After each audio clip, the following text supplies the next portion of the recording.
In all parts of the earth and from the earliest days of recorded history, parents have brought their children at an early age to share the joy and dedication with those of the wider community. We come in response to a strong sense of awe and wonder at the mystery of birth. We come feeling the enormous blessing and obligation of this chapter of our lives and the possibilities, beauty, and promise of theirs. Susannah and Justin, welcome, and your family and friends, including all those joining us remotely.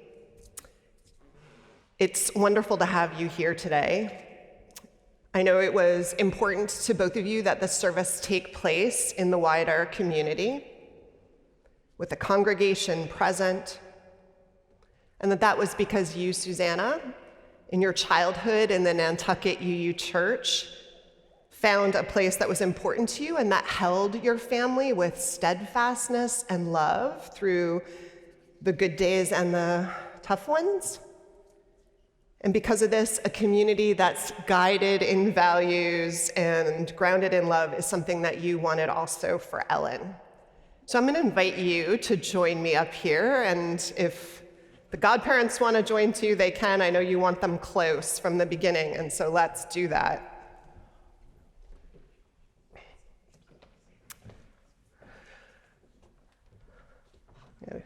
There we go. Yeah, I don't want anyone falling off. There we go.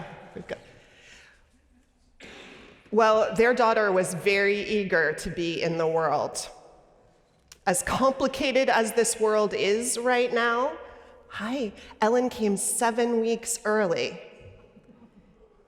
In a tradition that believes that each child is one more savior come to bless and lead the world, we are incredibly grateful that she is as hopeful and as eager as she is. Right, sweetness?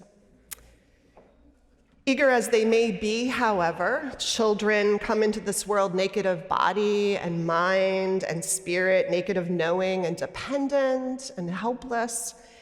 And parents have this awesome privilege, which is to be the guides and the companions and the cheerleaders to those lives, these lives as they unfold. From your child, she will learn love and speech and laughter, and from your actions, she will imitate both movement, but also goodness and wisdom and courage and openness. Susannah and Justin, I know that you both want to protect her from the world's brokenness until she can face it with grace and resilience. I know you want her to live a life as big as she might dream for herself, or if she wishes a quiet, smaller life, to be free to choose that. In short, that you wish to companion her into her own strong, gracious unfolding of herself and finding her place in the world. And in presenting your child in this service, you affirm your commitment to her life and to its unfolding on its own terms. So I'm going to ask you, in this sacred calling that is parenthood, do you promise to the best of your abilities, by your example, to care for your daughter so that she may grow up and develop with confidence and security, be guided by your wisdom and encouraged by you to trust her own wisdom, be true to her passions and values, finding what endures in this world, like the peace of a life of integrity and service, and like always being grounded in loving relationships, like so much that she's gonna know to cherish because she learns that from you.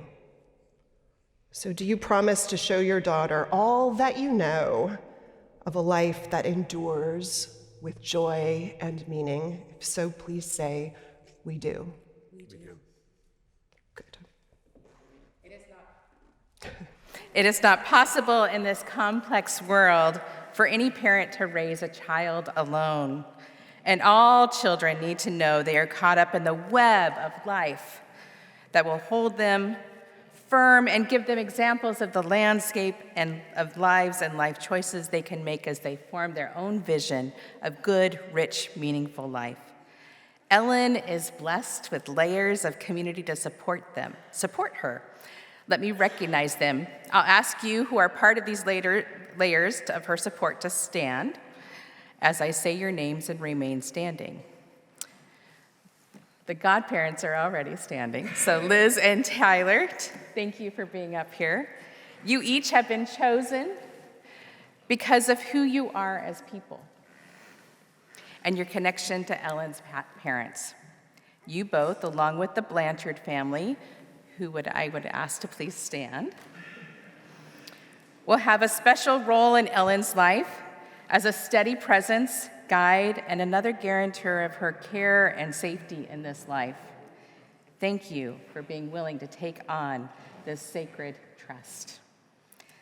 To the family, to Susannah's father, Richard, who is here, Justin's parents, Debbie and Dennis, and Justin's godmother, Aunt Sharon, joining us on LiveStream. If you are here, please stand, as well as any other family that are here, to stand, please, if you're able. You, the grandparents, great aunts and uncles, maybe older cousins, and all the family of Ellen, you, particularly the elders, will connect her back through the generations to those whose legacy she is now called to carry forward. The beauty and power of that legacy is why our names often bear connection to those who have gone before us in our families, as Ellen does. Will any of Susannah's and Justin's friends joining us today, will you please rise? You are also a part of the wider circle of the chosen family. You too will supplement the care and formation of this child and support her parents. So we ask all of you, family, given and chosen near and far, to pledge support to this child in the ordinary days of living with heart and any extraordinary needs or times should they arise. If you so pledge this, please say, "We do." To the congregation, into whose care we commit this child and her family, please rise as you are able and answer the question I pose with "We will." In the words borrowed from the late Reverend Rob Eller as Isaacs, it is our faith that each child born is one more servant of love and justice, one more wise voice waiting to speak their truth to the needs of their days. By this service of dedication, we commit ourselves to the nurture of this child.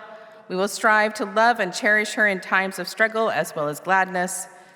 Acknowledging the divine spark within each child, will you be worthy guardians of her young life, building a community in which she will grow old, surrounded by beauty, embraced by love, and cradled in the arms of peace? You may be seated. But for this act of dedication, we asked of the parents, what name do you give this child? Ellen Sigmund Nelson.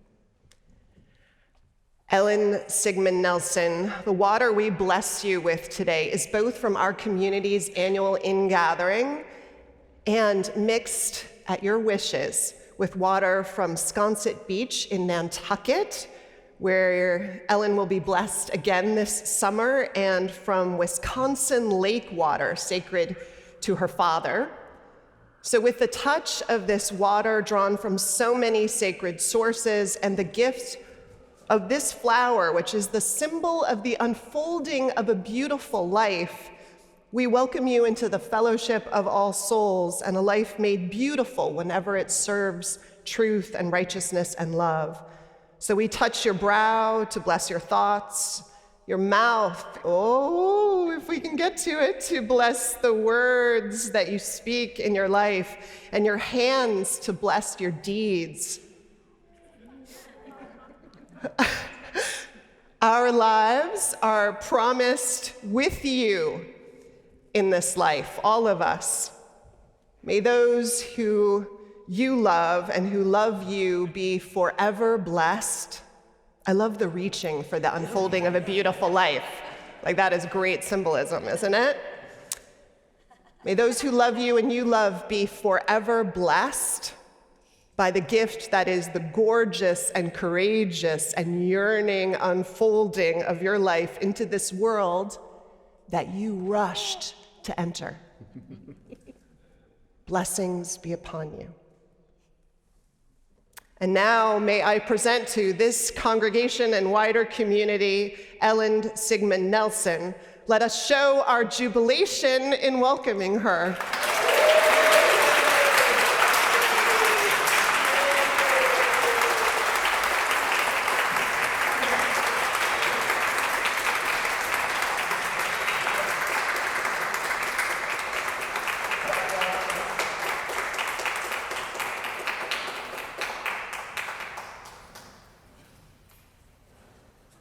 You know, our nursery is bursting, folks. So when people say San Francisco is in a, what did they call it? A death spiral, they are wrong.